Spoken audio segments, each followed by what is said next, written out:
তাদের চরিত্র কি, তারা কিভাবে মানুষকে জবাই করে, এই দৃশ্য আমরা গতকালকে দেখেছি। বাংলাদেশের মানুষ যেমন সকল ধর্মের প্রতি সহানুভূতিশীল, একইভাবে সকল উগ্রবাদীদের বিপক্ষে তাদের রক্ত গরম হয়ে সর্বোচ্চ অবস্থানে যেতে, তাদের বিরুদ্ধে দাঁড়াতে, তাদের প্রতিহত করতে বিন্দুমাত্র দ্বিধা করবেন। এই বাংলাদেশের মুসলমান যারা রয়েছে শান্তিপ্রিয় মুসলমান, এই বাংলাদেশের মুসলমান যারা রয়েছে তারা আসলে তারা যেমন নিজেদের ধর্মের প্রতি তাদের সহানুভূতি রয়েছে, অন্যান্য ধর্মের যারা রয়েছে তাদের প্রতিও তাদের সহানুভূতি রয়েছে।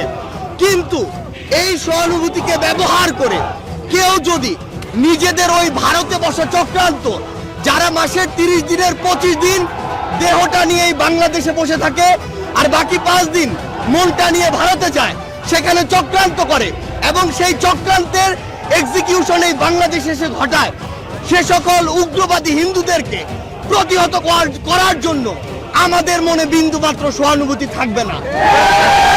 আমরা আমাদের জায়গা থেকে স্পষ্ট করে বলতে চাই, আমরা অনেক সহ্য করেছি, আমরা আমাদের জায়গা থেকে সর্বোচ্চ উদারতা দেখিয়েছি।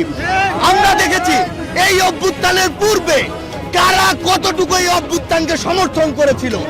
আমরা দেখেছি এই বাংলাদেশ থেকে শেখ হাসিনা পালিয়ে যাওয়ার পরে কাদের মন সবচেয়ে বেশি খারাপ হয়েছে।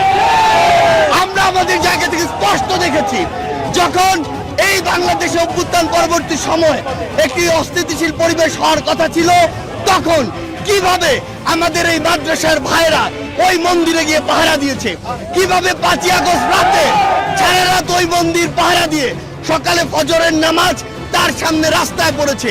সেখানে এই সহানুভূতিকে কেউ যদি প্রশ্রয় হিসেবে দেখে, আমরা স্পষ্ট করে বলে দিতে চাই, শুধু অন্তর্বর্তীকালীন সরকার নয়, বৈষম্য বিরোধী ছাত্র আন্দোলন নয়, জাতীয় নাগরিক কমিটি নয়, পুরো বাংলাদেশ একসাথে এ সকল উগ্রপন্থীদেরকে প্রতিহত করবে।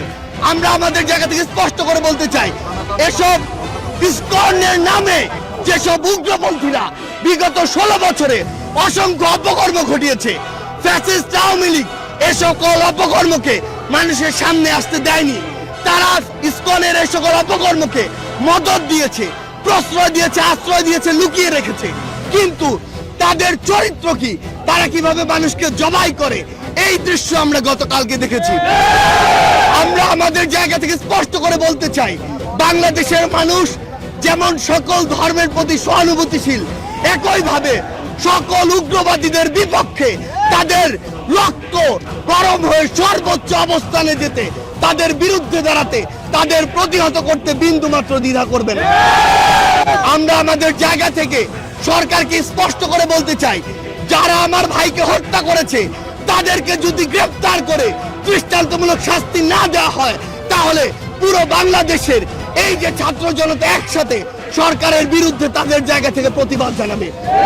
আমরা আমাদের জায়গা থেকে বলে দিতে চাই, যদি এই ক্ষেত্রে দৃষ্টান্তমূলক শাস্তি না হয়, তাহলে এটি হবে সরকারের বিচার ব্যবস্থার ক্ষেত্রে অন্যতম একটি ব্যর্থতা। আমাদের জায়গা থেকে স্পষ্ট কথা, এই যারা ইসকন নামের যারা এই উগ্রপন্থী একটি মনোভাব বাংলাদেশে ছড়াচ্ছে, হিন্দুত্ববাদী মনোভাব বাংলাদেশে ছড়াচ্ছে, তাদেরকে অবিলম্বে নিষিদ্ধ করে বাংলাদেশের স্থিতিশীলতার জন্য, শান্তিপূর্ণ পরিবেশের জন্য তাদেরকে অবিলম্বে নিষিদ্ধ করতে